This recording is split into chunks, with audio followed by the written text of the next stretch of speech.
Vamos a avanzar en esta oportunidad el tema de trastornos hemodinámicos en su parte 1. Algunas consideraciones generales que hay que tomar en cuenta. Este tipo de trastornos afectan básicamente a uno de los 3 componentes principales del aparato circulatorio: corazón, vasos sanguíneos, sangre circulante y sus componentes. ¿Qué significa esto? Entre los componentes de la sangre circulante están el agua y electrolitos, ¿no? Los electrolitos, ya saben ustedes, se refiere a sodio, potasio, cloro, en fin. Proteínas plasmáticas, que son un componente importantísimo en la dinámica del intercambio de líquidos, ¿no?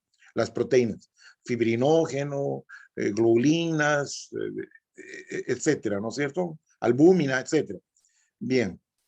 Otros elementos son los factores de coagulación, que gracias a estos factores de coagulación, que en realidad son proteínas precursoras, ¿no? de los elementos que van a formar el coágulo sanguíneo, ¿no? Y también participan las plaquetas como elementos figurados de la sangre, ¿verdad? Y otros más, como ser glóbulos blancos, glóbulos rojos, etc. Bien. Distribución de los líquidos corporales. Tenemos varios compartimientos corporales. El 60% de nuestro volumen corporal está representado en un 60% por agua. Acá dice, 60% de la masa es agua. Bueno, ¿y cómo se distribuyen los líquidos? Está el líquido extracelular, el líquido que está fuera de las células. ¿Sí? Fuera de las células. Entonces, este líquido podemos hallarlo de la siguiente manera. Líquido intersticial o intercelular también sería eso. Intercelular. O sea que está en el intersticio, entre célula y célula, en todos los tejidos. Y también tenemos líquidos circulando dentro del sistema vascular. Eso sería el plasma. ¿Sí? A esto consideramos como líquidos extracelulares, porque están fuera de las células, ¿ya? Porque también tenemos el líquido intracelular, ese líquido que está dentro de las células. Bien. Seguimos con este asunto de los compartimientos de los líquidos corporales. Acá vamos a hablar del líquido intracelular, líquido extracelular. Entonces, esta es otra forma de clasificar los líquidos extracelulares. Hablamos de el plasma, que es lo mismo que acá, pero acá tomamos otro componente, ¿sí? Que es la linfa. La linfa es el líquido, digamos, que sobra en el proceso de intercambio de líquidos. Es el cambio, digamos, es el líquido que sobra, que no ha regresado a los vasos. Entonces, esta linfa tiene que drenarse a través del sistema linfático. ¿Ya? Acá repetimos, el líquido intersticial, ese que está entre las células. ¿Ya? Y tenemos otro compartimiento que no es muy representativo, tal vez, es el líquido transcelular. Es el líquido que constantemente está entrando y saliendo de las células. Transcelular, así se llama. No tiene mayor importancia. Bien. Entonces, dentro de la patología de los líquidos, vamos a hablar de edemas y derrames. Los edemas se producen por alteración de la función renal o hepática, el riñón o el hígado. No se olviden que en el riñón se produce la filtración, ¿sí? Y en el hígado se sintetizan las proteínas plasmáticas, que son, como les decía, muy importantes para la dinámica del intercambio de líquidos. Entonces, ¿qué vendría a ser el edema? Es la acumulación excesiva del líquido en el espacio intercelular o intersticial. Es lo mismo.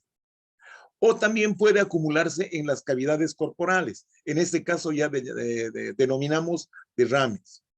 Por ejemplo, acumulación de líquido en la cavidad peritoneal. Eso llamamos ascitis. Líquido en el espacio pleural, hidrotórax. En el espacio pericárdico, hidropericardio. en las articulaciones. Ahí se llama hidrartrosis, por ejemplo. Es el nombre que le ponemos, ¿no es cierto? Y también mucha de esta denominación depende de la calidad, ¿ya? Porque no siempre es líquido, agua, ¿no? Puede ser pus, puede ser sangre, en fin.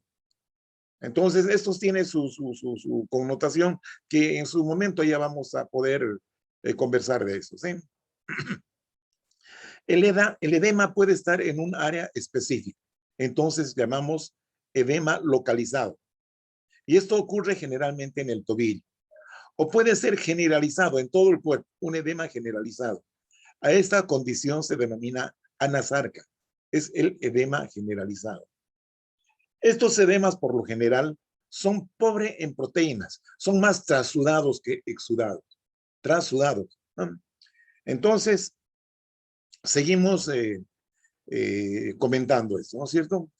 2/3 del agua intracelular que está dentro de la célula, ¿sí? Está, digamos, 2/3 del total del agua es intracelular y el resto se encuentra en el compartimiento extracelular. El extracelular ya saben y tiene sus compartimientos, ¿no es cierto?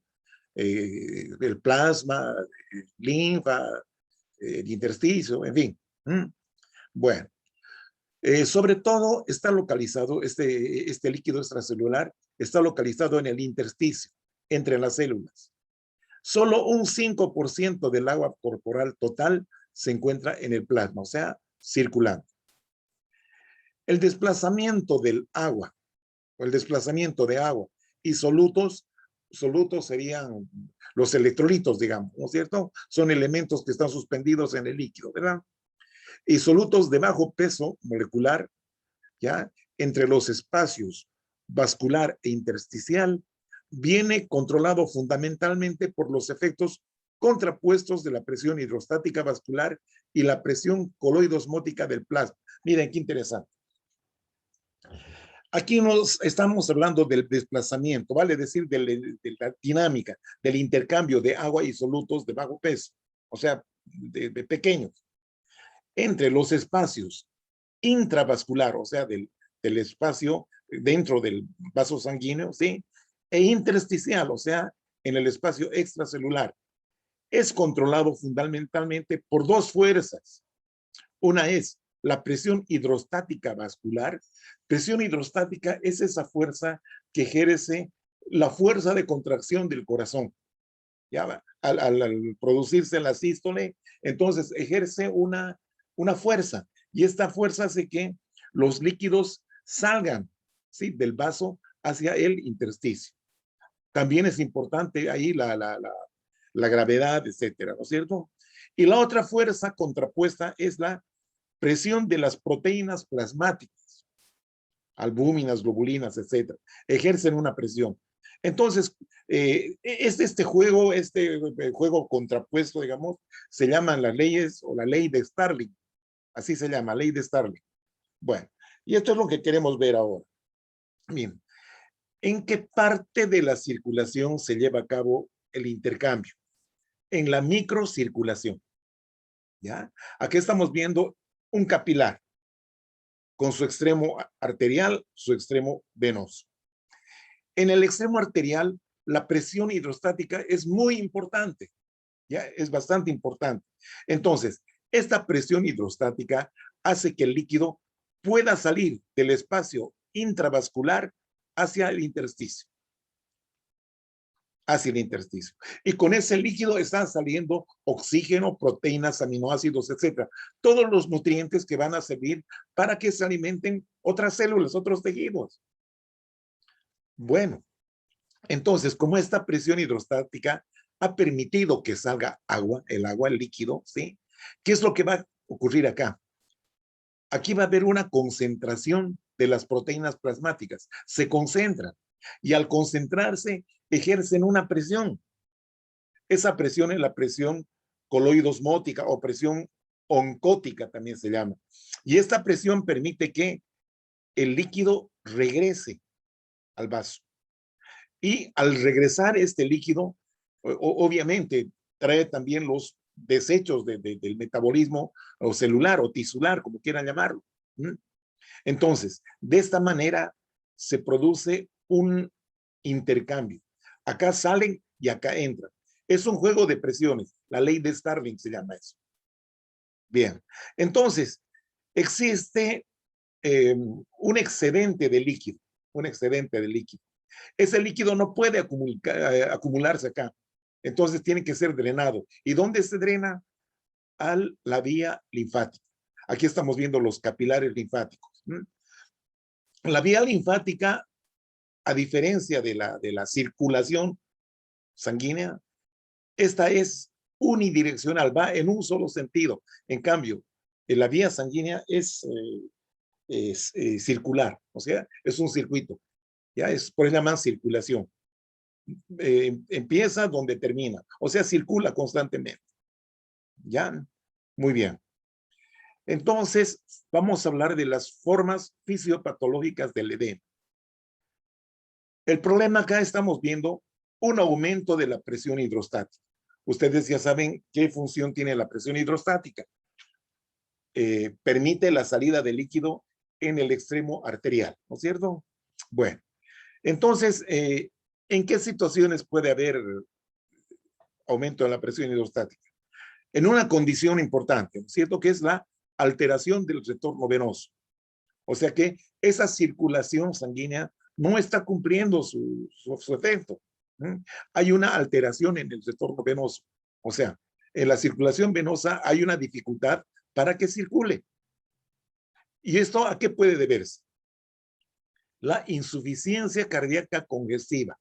O sea que el corazón no está bombeando bien. Por lo tanto, va a haber un problema de circulación. ¿Ya? Y estos problemas de circulación siempre es retrógrado. Va hacia atrás. ¿Sí? Va hacia atrás. O sea, hay un problema, hay un lugar de la circulación venosa que está alterado, entonces los problemas van para atrás, es la sangre que viene. Entonces va a haber una congestión. Es como cuando en una vía en una calle, en una avenida, ya hay un desperfecto en uno de las movilidades, entonces esta no deja pasar, ¿verdad? No deja pasar. ¿Y qué es lo que va a ocurrir? Que hacia atrás pues va a haber un embotellamiento, ¿verdad? Es lo mismo, ¿ya? Entonces eso ocurre en la insuficiencia cardíaca congestiva. También ocurre algo parecido en la pericarditis constrictiva. Pericarditis es la inflamación del pericardio. Y está tan inflamado que no permite, digamos, una buena expansión del corazón, ¿no? En el proceso de sístole diástole. Entonces va a haber una constricción, no va a haber un buen bombeo. La cirrosis hepática. La cirrosis habíamos dicho que también se denomina fibrosis hepática.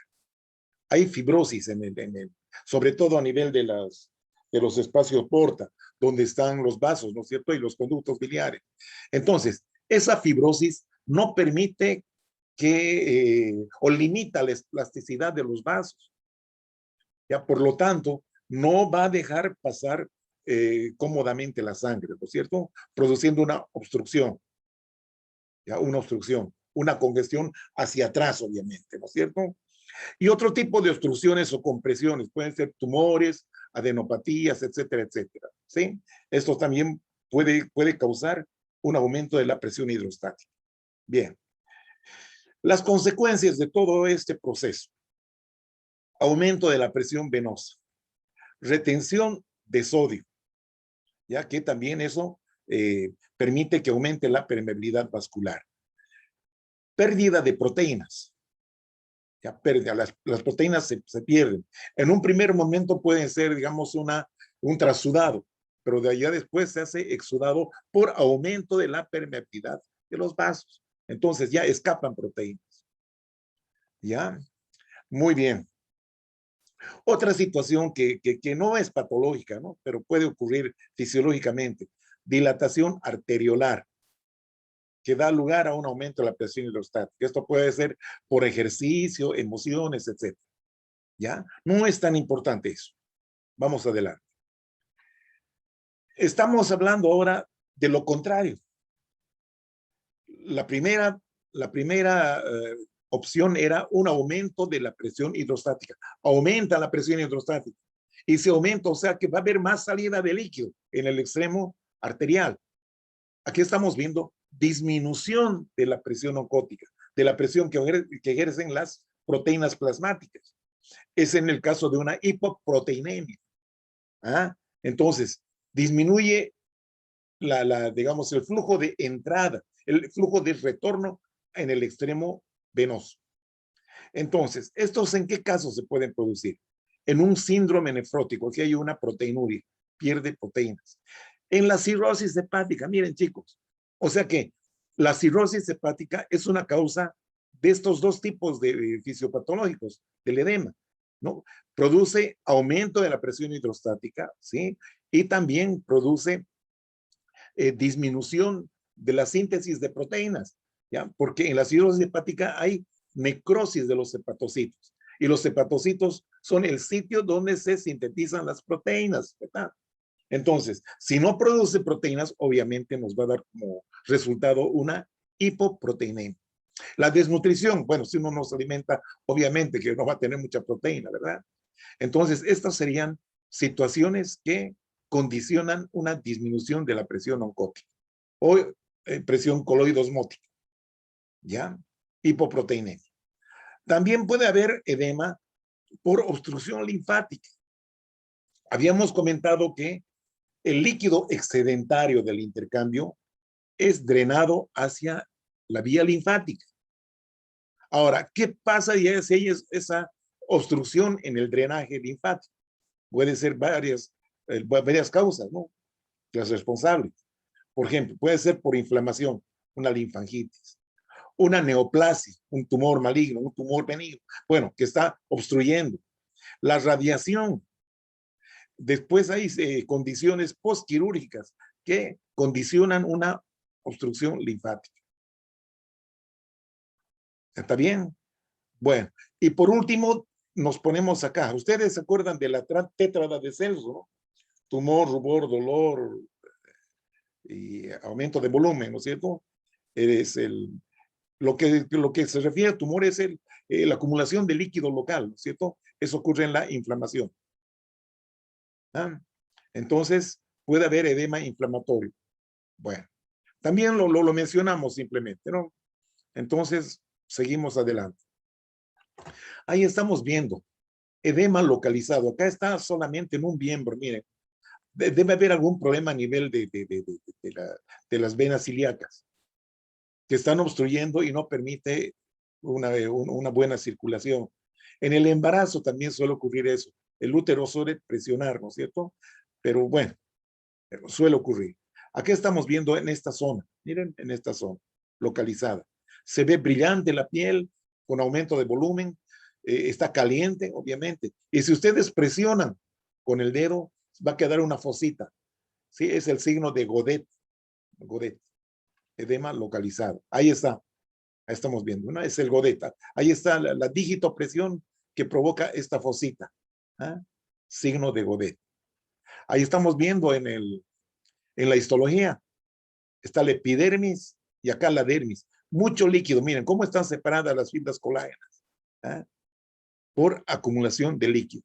Edema subcutáneo. Aquí la ascitis. Acumulación de líquido en la cavidad peritoneal. Bien. Esto es lo mismo. Miren, acá estamos viendo. Todo lo que es celeste es el líquido que está acumulado dentro de la cavidad peritoneal. Ascitis. Bien. En el pulmón, el edema es bastante frecuente en muchas patologías, se presenta. Entonces, ¿qué es lo que ocurre acá? Que el líquido se concentra generalmente en los espacios alveolares, pero también acá se produce, son primas hermanas, el edema y la congestión. La congestión es cuando la sangre no está circulando libremente, entonces se congestiona. Volvemos otra vez a nuestro ejemplo. La congestión vehicular dice, bueno, entonces ocurre eso, ¿no? Edema, congestión. Aquí es una congestión vascular, ¿ya? Edema, líquido. Y esto se comprueba así macroscópicamente porque el pulmón se halla pesado ya se encuentra con mayor consistencia. Y cuando se comprime, se aprieta el tejido pulmonar, sale como espuma, una espuma clara. Bien, ahí tenemos, miren, estamos viendo aquí a través de la pleura visceral. Este es el líquido, así lechoso, ¿no? El líquido. Entonces, acá pone de manifiesta, mira, el límite de los lobulillos del pulmón, ¿ya? Por la acumulación de líquido. Acá estamos viendo la histología. Este es el líquido, miren, un líquido que está dentro del alvéolo. ¿Ya? Acá miren los vasos, cómo están de congestivos. Edema pulmonar. Este es un niño desnutrido, o sea que tiene falta de proteínas o un déficit de proteínas totales. Entonces viene la hinchazón, ¿no es cierto? La anasarca o el edema generalizado también se llama. Bien, este es el linfedema, obstrucción linfática. Esta es una patología producida por un parásito, ¿no? La Filaria bancrofti, la filariasis. Entonces, acá tenemos este signo que se llama la elefantiasis, ¿ya? Porque parece pata de elefante. Lo mismo acá, pero aquí es bilateral, elefantiasis, por filaria. ¿Ya? Hasta el escroto se le ha edematizado. Bien. Otra situación es la hiperemia y la congestión. Son parecidas, pero no son igual. Aquí vamos a tratar de dislucidar esa situación. La hiperemia es un proceso activo, donde el mayor aporte de sangre se debe a la dilatación arteriolar. Subrayen eso. Es un proceso donde el mayor aporte de sangre se debe a la dilatación arteriolar. Ejemplo, ejercicio físico, ejercicio muscular y otras situaciones como emociones, etcétera, etcétera. Cuando uno siente vergüenza, alguna cosa, se pone chaposa la cara, ¿no? Esa es la hiperemia. Entonces, causa un enrojecimiento de la parte afectada, acompañado de aumento de temperatura y de volumen, ya que hay más sangre que de lo normal. Perfecto. La congestión es un proceso pasivo, diferencia, ¿sí? Pasivo, causado por la disminución del drenaje sanguíneo en un tejido. Puede ser producido por la obstrucción venosa aislada, entonces producimos congestión localizada, o una insuficiencia cardíaca congestiva, que nos da lugar a una congestión y edema generalizado. El edema y la congestión generalmente van juntos de la mano. ¿Ya? Bien. Dependiendo de la localización, podemos tener diferentes afectaciones. ¿Sí? Si el problema es dentro del vaso, puede ser debido a trombosis, ¿sí? Formación de coágulos, las varices, ¿no? La claudicación de las válvulas, sobre todo en miembros inferiores, la cirrosis, esa cirrosis es tremenda, ¿no? Intravascular. Extravascular, que el problema está fuera de la circulación. Pueden ser tumores que comprimen, que causan compresión, cicatrices retráctiles, errores de la reparación, ¿no? Sobre todo esos queloides.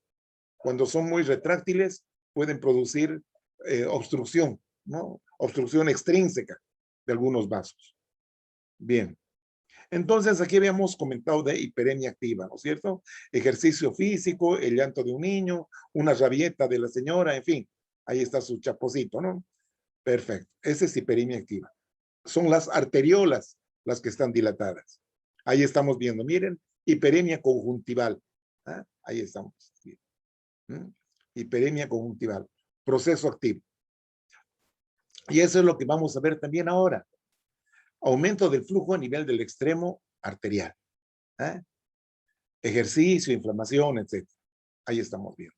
Hiperemia. Congestión. Bueno, eso conlleva también la cianosis, hipoxia, ¿no? Cianosis es esa coloración azulada. Hipoxia, porque es sangre venosa que tiene menos oxígeno que lo normal.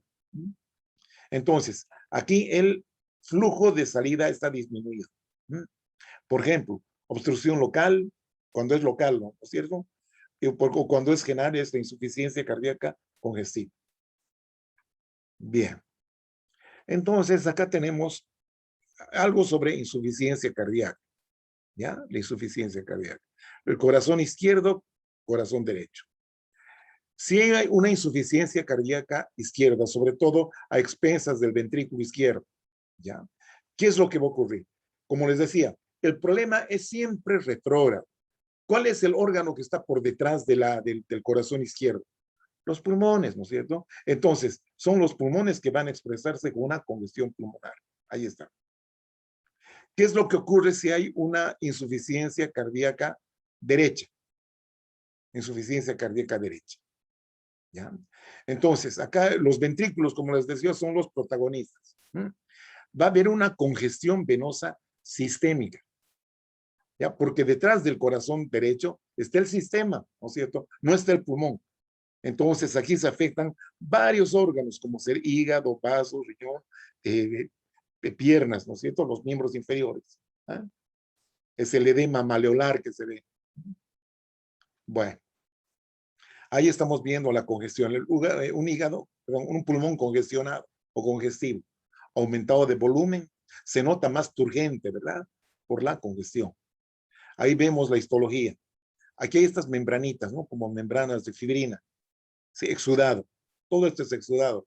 Y esto va a la larga producir una insuficiencia respiratoria porque va a alterar la función del intercambio de oxígeno. ¿Ya? Acá en los alvéolos vemos infiltrados inflamatorios, ¿sí? Se ven. ¿Ya? Entonces, este es un proceso bastante molesto, ¿no? Ahí vemos congestión pulmonar. Muchas veces, como hay aumento de la permeabilidad vascular, salen glóbulos rojos, salen, ¿eh? Sobre todo en la neumonía. Entonces, esos glóbulos rojos tienen que ser eliminados. ¿Y quién los elimina? Las células, ¿se acuerdan de las células del polvo? Los macrófagos alveolares. Entonces, digieren a los eritrocitos y del eritrocito solamente queda el pigmento, ¿no? La hemosiderina. Entonces, a estas células, estos macrófagos alveolares cargados de hemosiderina, son las células de la congestión. ¿Ya? Son las células de la congestión, se llaman así. O células de la insuficiencia cardíaca también llaman otro. ¿Ya? Porque cuando hay insuficiencia cardíaca, como les decía, el hígado que está por detrás del corazón izquierdo son los pulmones. Entonces son los que se van a afectar, produciendo todos estos cambios vasculares, celulares que les voy mostrando. ¿Ya? Son macrófagos alveolares cargados de hemosiderina, porque están comiendo a los eritrocitos extravasados, por lo tanto se tornan así de ese color. Algunos la llaman las células de la insuficiencia cardíaca, pero están en el pulmón. Bien. En el hígado, miren, la congestión pasiva. Este corte del hígado, así macroscópicamente, se llama hígado en nuez moscada. Ya, porque aquí en el centro, en las zonas centrolobulares, hay bastante congestión y da lugar a esta imagen, ¿no es cierto?, del hígado en nuez moscada. Ahí estamos viendo la histología. Ahí están los lobulillos clásicos, ¿no es cierto? Las venas centrales y aquí la congestión. Congestión pasiva. Bien. La hemostasis. O coagulación también podemos llamar, ¿cierto? La hemostasia, dice acá, es un proceso fisiológico normal que se presenta en sitio de lesión vascular y culmina con la formación del coágulo, con la finalidad de que la sangre que esté en estado líquido permanezca dentro del vaso sanguíneo, o sea que no se salga, no haya extravasación. ¿Ya? Esto es importante.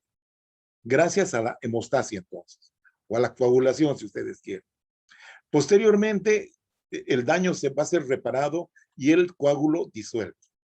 Bueno, entonces, este mecanismo de hemostasia, que es un proceso fisiológico normal, depende de la participación de el endotelio vascular, las plaquetas y la cascada de coagulación.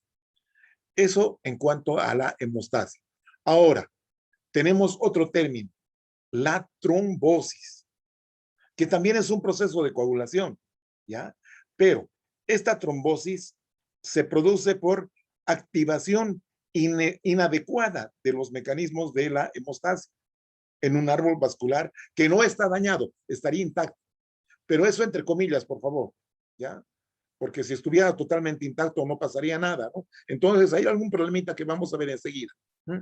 Pero acá no hay rotura de vasos, digamos así. En cambio aquí sí, ¿ya? Un corte, por ejemplo, va a producir un sangrado, pero esto es autolimitante, ¿no es cierto? Gracias a nuestro sistema hemostático. Bien, ahí estamos viendo una herida, ¿ya? Una astilla, un alfiler, un corte con algo filo, un cuchillo filo, bueno. Entonces, produce una lesión, ¿no es cierto? Una solución de continuidad, que aquí está cortando los vasos, por lo tanto va a estar alterando y va a haber sangrado. Ya esa sangre va a llenar este espacio donde ocurrió el corte. Entonces, aquí se desencadenan los fenómenos de la hemostasia y se va a producir lo que se llama el coágulo, ¿no? Con una costrita, una costra que se ve acá por fuera de la herida. Esto en el caso de una herida, ¿no? Bien. ¿Cómo ocurre la hemostasia normal? En una primera instancia existe una vasoconstricción, que es rápida, ¿no? No se olviden, aquí estamos viendo la pared del vasito pequeño, ¿sí? Ahí estamos viendo su membrana basal, el endotelio y la luz, ¿no es cierto? La luz, ¿ya? Aquí ha sido la zona de lesión, ¿ya? El lugar de la lesión. Hay pérdida, miren, del endotelio, ¿sí? Hay salida del endotelio, ¿ya? Por lo tanto, esta pérdida da lugar a una vasoconstricción refleja y rápida. ¿Ah? Bien, por una parte, las células endoteliales liberan una serie de sustancias, justamente las responsables de esta vascularización. Y ese producto que liberan es la endotelina, ¿ya? La vasoconstricción transitoria. Aquí vemos matriz extracelular, ya sobre todo a nivel de la membrana basal y por debajo de la membrana basal. Aquí es el colágeno, el tipo 4, que es el que abunda acá. Bueno, vamos con el segundo cuadro. Hemostasia primaria. Hemostasia primaria. ¿Qué es lo que ha ocurrido? En esta zona de lesión, en el lugar de la lesión, ¿ya? Entonces empiezan a agregarse las plaquetas, produciendo una especie de defensa, ¿ya?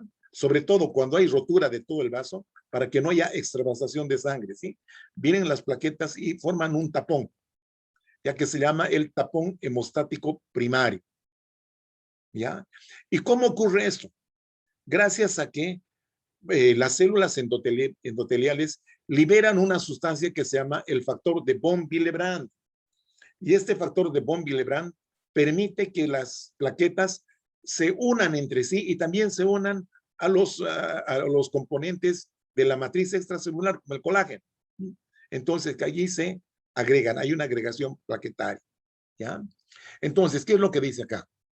Cambio de forma y adhesión de plaquetas, dice acá, ¿no? Adhesión de plaquetas y cambio de forma de estas plaquetas. Si antes eran así planitas como lentejas, acá se tornan más esféricas, ¿ya? Liberación de granulaciones. Por ejemplo, productos como la adenosin trifosfato y el tromboxano A2, ¿ya? Que permiten justamente el reclutamiento de más plaquetas y la agregación para formar el coágulo. Bien. Entonces, una vez que las plaquetas se agregan entre sí, se produce la activación de estas plaquetas. Y al activarse las plaquetas, liberan otra serie de productos. ¿Ya? Por ejemplo, el activador del plasminógeno tisular, trombomodulina, y una serie de productos, ¿sí? que al final nos van a producir la transformación o la conversión del fibrinógeno en fibrina. Y la fibrina es la que se encarga de producir una especie de cemento en este coágulo. Entonces, este es el tapón secundario o tapón definitivo. Es el coágulo ya mismo, donde quedan atrapados leucocitos, glóbulos rojos, etc. Aquí se va a producir el coágulo.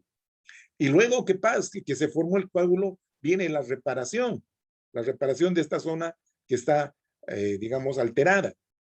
Y no solamente eso, también viene la diálisis del coágulo, ¿sí? La destrucción del coágulo. ¿Ya? Porque no tiene que ser un coágulo demasiado grande, porque dificulta el paso, el flujo, puede alterar el flujo. Bueno, todo eso vamos a ir viendo de a poquito. ¿Ya? Entonces, continuamos hablando de hemostasia. La hemostasia normal, teníamos la primaria, ¿ya? Que también se llama plaquetaria, que es la respuesta inicial a la ruptura de un vaso. Comprende los procesos de contracción vascular o vasoespasmo, lo que hemos visto, ¿no es cierto? Adhesión, activación y agregación plaquetaria. Al principio, las plaquetas se adhieren solamente gracias al factor de von Willebrand. Después, cuando están en contacto entre sí, se activan y hay mayor agregación plaquetaria, para que se inicie el proceso de la coagulación. ¿Ya? Estos procesos dan lugar a la formación del tapón plaquetario. ¿Ya? Entonces, adhesión de plaquetas en la zona lesionada de la pared vascular. Activación plaquetaria. Activación de la fosfolipasa A2, activación de la fosfolipasa C y liberación del adenosín difosfato. ¿Ya? Esto es importante para que se produzca la agregación y activación plaquetaria. Entonces, acá ya se produjo la agregación plaquetaria. Las plaquetas se han adherido entre sí, pero es una unión bastante laxa, no es tan firme, ¿no? Por eso llamamos la hemostasia primaria, y han formado el tapón hemostático primario, porque luego ya viene la hemostasia secundaria o definitiva o plasmática, ¿ya? Lo que ya se puede denominar apropiadamente el coágulo, ¿ya? Entonces, consiste en la formación de un conglomerado de una proteína llamada fibrina, ¿ya? Que estabiliza el tapón plaquetario definitivo. Entonces, acá ya se produjo la hemostasia. Bien, esa es la hemostasia. Acá tenemos el esquema de una plaqueta, ¿sí? Como les decía, aquí está cortada por la mitad, tiene forma de disco, de lenteja. Ya, gracias a la presencia de estos microtúbulos, ya va a tener esa forma, ¿no? Es parte de su citoesqueleto, ¿ya? Y aquí hay una serie de elementos, ¿no? De organelas, ¿ya? Tiene una serie de tubos del sistema tubular denso, hay mitocondrias, gránulos alfa, gránulos delta, ahí otra vez vemos el sistema tubular denso, vamos a encontrar glucógeno en su interior, ¿ya? Y también tenemos los gránulos lambda o lisosomas directamente, lisosomas. Bien, entonces seguimos con la hemostasia normal. Estabilización y reabsorción del coágulo. La fibrina polimerizada, que está sirviendo de cemento, les decía, y los agregados plaquetarios se contraen para formar el tapón permanente o coágulo que va a impedir la hemorragia. Entran en juego mecanismos contrarreguladores de la coagulación, como ser el activador del plasminógeno tisular. Activador del plasminógeno tisular. ¿Qué es el plasminógeno tisular? Es una proteína, es una proenzima más que nada, ¿ya? Porque es plasminógeno, no es plasmina, ¿sí? Entonces, una vez que se activa este plasminógeno, limitan el proceso de coagulación y al final provocan la reabsorción del coágulo. Como les decía, ese coágulo no puede estar ahí indefinidamente porque dificulta el paso, ¿ya? Y eso puede llevarnos a una formación de coágulos anormales, como ser las trombosis, ¿ya? Las trombosis. Y eso es grave. Bueno.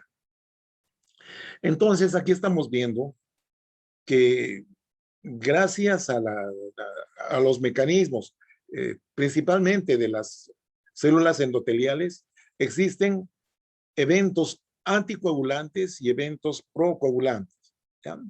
Bueno, por ejemplo, aquí tenemos la trombina, ¿no es cierto? La trombina. ¿Qué función tiene? Unirse al fibrinógeno para convertirla en fibrina. Entonces, la fibrina ya pues es un coágulo, ¿no? Ya es el componente principal del coágulo. Entonces, para neutralizar la acción de la trombina, existen otros elementos, como ser la antitrombina 3, ¿sí? La antitrombina 3. Y también existen moléculas similares a la heparina, estos como conitos que vemos acá. Aquí está la antitrombina 3. Entonces, esta antitrombina 3, la antitrombina 3, cuando se une a la molécula tipo heparina, van a neutralizar a la fibrina. Inactiva la trombina, perdón, trombina, no fibrina. Inactiva la trombina. ¿Ya? Y también otros factores, como el 9 y el 10 cuando se han activado. ¿Ya? Bueno, existe otra vía, otro mecanismo, si ustedes quieren, que se expresa en la célula endotelial, y es en el inhibidor de la vía del factor tisular. ¿Ya? Entonces, la activación o la entrada en juego de este inhibidor de la vía del factor tisular inactiva los complejos del factor tisular y el factor 7 activado. ¿Ya? Por otro lado, hay otra proteína de superficie en el endotelio, que es la trombomodulina. La trombomodulina, que cuando se une a la trombina, entonces activan a la proteína C. ¿Ya? Y esta es necesaria otro cofactor, ¿no? La ayuda, si ustedes quieren, de la proteína S para inactivar los factores 5 y 8 de la coagulación. Entonces, lo que estamos tratando de ver es que existen muchos mecanismos que van a evitar la coagulación. Son los mecanismos anticoagulantes. ¿Ya? Por otro lado, la trombina también puede unirse a estos receptores de trombina. ¿Ya? Receptores de trombina. Y cuando se unen al receptor de la trombina, se liberan una serie de efectos, estimulan al endotelio a liberar una serie de sustancias, como ser la prostaglandina I2, el óxido nítrico y la adenosina difosfatasa, que inhiben la agregación plaquetaria. ¿Ya? Y por otro lado, también estimula la activación del activador del plasminógeno tisular que activa la fibrinolisis, o sea, la disolución del coágulo. Entonces, vean ustedes qué interesante es. Actividades procoagulantes. Ahí está nuestro querido factor von Willebrand, ¿ya? Que estimula la adhesión de las plaquetas y el cambio de forma. Y luego viene la conversión del fibrinógeno en fibrina para que se forme el coágulo, ¿no es cierto? El coágulo definitivo. ¿Eh? Bien. Entonces, ¿qué estamos viendo en estas células endoteliales? Exposición del factor tisular unido a la membrana, el factor tisular, ¿no es cierto? Entonces, que va a dar lugar también a la secuencia de la coagulación intrínseca. Eso vamos a ver enseguida. Bien. La cascada de la coagulación. Para hacer más didáctica la cosa, se han descrito dos vías, la intrínseca y la extrínseca. La intrínseca se inicia por contacto con la colágena subendotelial, o sea, componentes de la membrana basal, ¿sí? Entonces, ahí se inicia la vía extrínseca, contacto con la colágena subendotelial. ¿Y quién es el que se contacta con la colágena? Es el factor 12 o factor de Hagemann. Al contacto con la colágena, este factor se activa, ¿ya? Por la vía extrínseca, en cambio, existe daño tisular, daño del tejido. Activación del factor tisular que activa el factor 7. Y miren, ambos tienen una vía común, que es la activación del factor 10. Este factor 10 va a activar o va a convertir la protrombina en trombina y la trombina a su vez el fibrinógeno en fibrina. Y la fibrina es indispensable para formar el coágulo. Bien, lo mismo acá. Ahí estamos viendo la vasoconstricción que vimos al principio. La vía intrínseca. Entonces, ¿qué es lo que ocurre acá? Esto es porque esto se da, ¿sí? La fase vascular de la coagulación, perdón, sobre todo en la vía extrínseca, cuando hay liberación del calcio iónico. Y esto hace que se activen varios factores de la coagulación. ¿Sí? La coagulación. Donde el elemento común entre la vía extrínseca y la intrínseca es la activación del factor 10. Y este factor 10 lo que produce es la conversión de protrombina en trombina. Y la trombina es la que se encarga de convertir el fibrinógeno en fibrina. ¿Ya? Es importante la participación del calcio iónico, como verán ustedes. Entonces acá ya se formó el coágulo, ¿ya? Y luego viene la reparación. Y lo que quedó del coágulo, perdón, va a ser disuelto por la fibrina, ya por la plasmina, perdón, por la plasmina, ¿ya? Eso entonces. Ahí tenemos el sistema fibrinolítico, lo que les explicaba. ¿Ya? Ahí está la trombina que estimula a la célula endotelial. ¿Ya? Entonces, ¿qué es lo que va a ocurrir? Que se va a activar el plasminógeno tisular y urosinasa, dice acá. Bueno, aquí, pero el más importante es el plasminógeno tisular. Bueno, ahora vean ustedes, existen también otros elementos como ser los inhibidores del activador del plasminógeno tisular que habíamos comentado, que va a bloquear, ¿no? Por lo tanto va a funcionar como un procoagulante. Bien. Por otro lado tenemos la antiplasmina alfa 2, ¿sí? Aquí tenemos la plasmina libre. Acá se forman complejos, miren, antiplasmina, plasmina. Entonces, todos estos participan en la disolución de la fibrina, fibrinólisis, destrucción de la fibrina, ¿ya? Es para no permitir que el coágulo permanezca mucho tiempo ahí. Como les decía, si permanece por mucho tiempo, causa el riesgo de una coagulación dentro del vaso, una trombosis, ¿ya?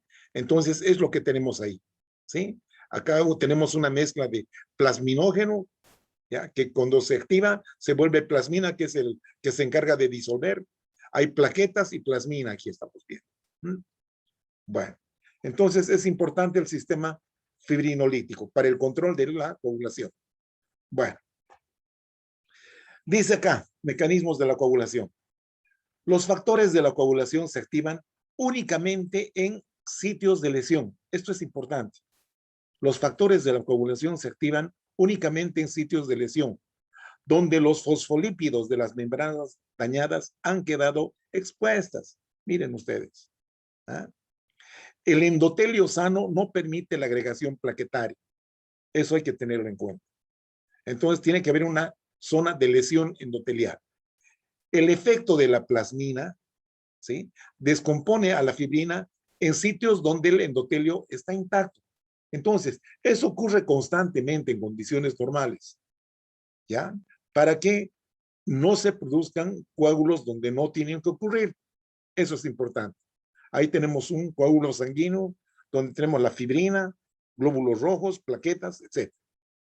El coágulo sanguíneo ya formado. Bien. La trombosis. ¿Qué es la trombosis?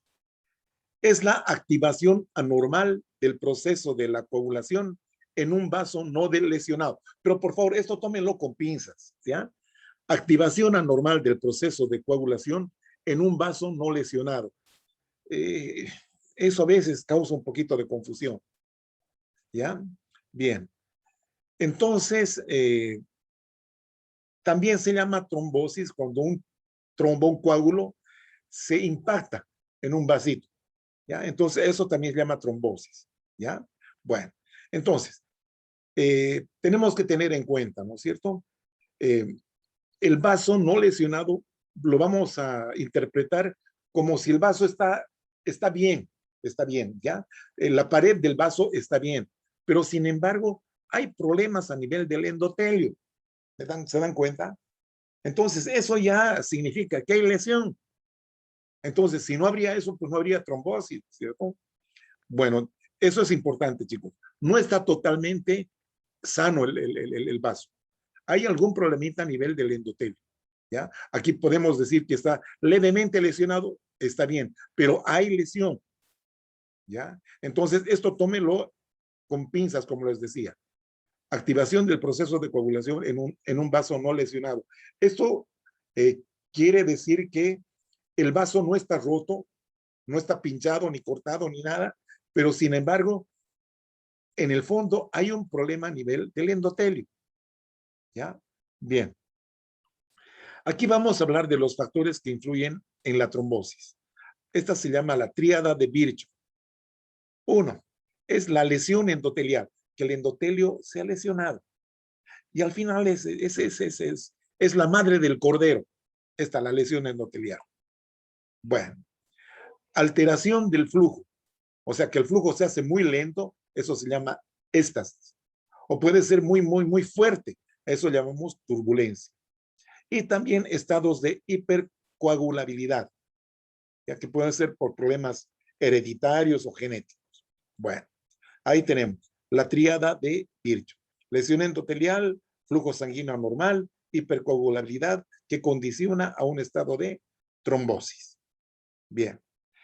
La lesión endotelial es el resultado de la interacción entre los componentes de la matriz subendotelial, vale decir, membrana basal y algunos otros tejidos más, otros elementos más, y el factor tisular, hay factor tisular, que han quedado expuestos, seguidos luego de la adhesión plaquetaria. Lo que hemos visto.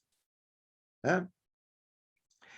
La lesión endotelial es el factor predominante. Afecta especialmente al corazón y a las arterias. Puede producirse por estrés hemodinámico, dice acá. Hipertensión arterial, por ejemplo, válvulas cicatrizales, endotoxinas bacterianas, hipercolesterolemia, tabaquismo, radiación. Todo eso puede dar lugar a una lesión endotelial. Como les decía, el endotelio ese es el centro del problema. Hay que tener en cuenta eso, la lesión endotelial. Aquí, por ejemplo, estamos viendo, miren, debajo del endotelio, acá en la íntima, este ateroma, que es es un material grasoso. A veces encontramos acá calcificaciones, que está disminuyendo, miren, acá ha disminuido la luz, ¿ya? Por lo tanto, en esta zona, el flujo va a ser más intenso, más violento, y este flujo violento va a producir puede producir lesión endotelial, y ese endotelio lesionado es asiento para que se produzca la adhesión plaquetaria y el trombo, ¿ah? O la trombosis, que es el proceso, ¿verdad? Bueno, entonces hemos visto problemas con la lesión endotelial. Ahora vamos a ver alteraciones del flujo. Puede ser muy fuerte o muy débil, ¿no es cierto? Cuando es muy fuerte se llaman turbulencias. Afectan a las cavidades cardíacas y arterias. Puede lesionar directamente al endotelio o bien alterar la función de esta, ¿no? de la célula endotelial. En cambio, la éstasis circulatoria es un factor importante de producción de trombosis en la circulación venosa, o sea, turbulencia, arterias y corazón, y éstasis en las venas. ¿Ya? ¿Qué significa éstasis? Son esos famosos remansos, ¿no es cierto? Cuando hay problemas, digamos, de obstrucción, ¿ya? Extrusión en venas, entonces el flujo se hace más lento, ¿sí? Hay un ralentizamiento, si ustedes quieren, ¿no? De la circulación, ¿ya? En la circulación venosa. También se toman en cuenta algunos síndromes de hiperviscosidad de la sangre, que también son predisponentes, como la policitemia, la anemia falciforme, ¿ya? Aquí estamos viendo una bifurcación en una arteria. Entonces, muchas veces esta partecita, este pico de plancha, como recibe el flujo directamente, puede lesionarse y dar lugar a la formación de un coágulo. Mira, aquí estamos viendo eso. Lesión endotelial directa, ¿ya? Estados de hipercoagulabilidad que habíamos comentado también. Contribuyen con menor frecuencia a la trombosis. Por ejemplo, la mutación del gen que codifica el factor 5 de la coagulación y el gen de la protrombina son las causas hereditarias más frecuentes. ¿Ya? Mutación del gen, un problema genético. ¿no? Entre las causas adquiridas pueden ser de alto riesgo las inmovilizaciones prolongadas de pacientes. Por ejemplo, aquellos que tienen infarto de miocardio, cáncer, grandes cirugías, grandes quemaduras, grandes fracturas. Bueno, aquellos que requieren estar inmovilizados por largo tiempo. Son de bajo riesgo el consumo de anticonceptivos orales, las miocardiopatías y el hiperestrogenismo, sobre todo en mujeres. Bien, vamos a pararla acá. Vamos a continuar con la segunda parte de este tema. Les agradezco, jóvenes, ya nos vemos muy pronto.